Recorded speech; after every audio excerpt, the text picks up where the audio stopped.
আসসালামু আলাইকুম রহমতুল্লাহ বারাকাতুহু। আপনারা দেখছেন বিভিন্ন জেলা থেকে বিভিন্ন অঙ্গ থেকে আজকে আমরা বাংলাদেশে আমরা যারা আছি পরিবেশের এই যত্ন খেয়াল আমরা যদি করতাম তাহলে আমাদের দেশে অনেক সুন্দর হতো। প্রত্যেকটা জায়গাতে প্রচুর পরিমাণ গাছ বাগান বিনোদনের জন্য এবং গাছের যত্ন অতিরিক্ত অক্সিজেন ফ্লো করার জন্য এই দেশের সরকার অনেকটাই খুবই সচেতন। রাস্তাঘাট পরিষ্কার সব মিলে একটা সুন্দর পরিবেশ। ইসলামী কান্ট্রি না কথা ঠিকই, কিন্তু সকল দিকের নিরাপত্তা বিধান। আমাদের দেশে রাস্তাঘাটে বেওয়ারিশ অনেক কুকুর থাকে, মানুষকে কামড়ায়। এদেশে কিছু কুকুর দেখা গেল, কিন্তু যার যার গলার মধ্যে রশি দেওয়া, যার যার হাতে কুকুর আছে এবং অতিরিক্ত কোনো ময়লা অন্য কোনো কিছু এগুলোও দেখা গেল না। জায়গা পাখি, তারপর কবুতর এগুলো সব ছাড়া আছে। তারপরে হাঁসগুলো ছোট ছোট বাচ্চা নিয়ে হাঁটতেছে।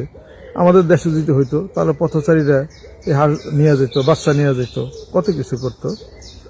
আর কোনো হইচই কোনো কিছু না।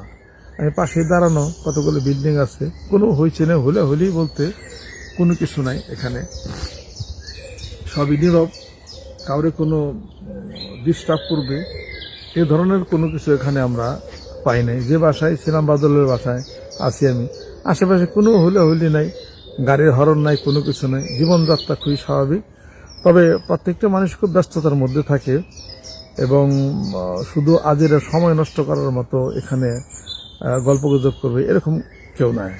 যে তার শরীর স্বাস্থ্য ভালো রাখার জন্য সব জায়গাতে পার্ক, পুকুর, পাখি এগুলো আছে, এগুলো সে কাজ করতে পারে। আর আমাদের দেশে আমরা বাড়ির মধ্যে যাদের গাছ আছে, দেখা যায় যে গাছ 4টা কেটে ফেললো। এদেশে গাছ কাটারও কোনো নিয়ম নাই, গাছের ডাল ছাড়ারও কোনো নিয়ম এদেশের মধ্যে নাই। কাজে আমরা যদি পরিবেশের যদি বান্ধবতার কাজ করতে পারি, গাছ বেশি লাগাই, অক্সিজেন ফ্লো বেশি হবে এবং অতিবৃষ্টি অনাবৃষ্টি শিলাবৃষ্টি এগুলো সবই তখন বন্ধ হবে। আমরা যেন সচেতন হতে পারি, আমরা যেন সুন্দর একটা দেশ গড়ার প্রত্যয় নিয়ে আমরা যেন কাজ করতে যেন পারি আমরা।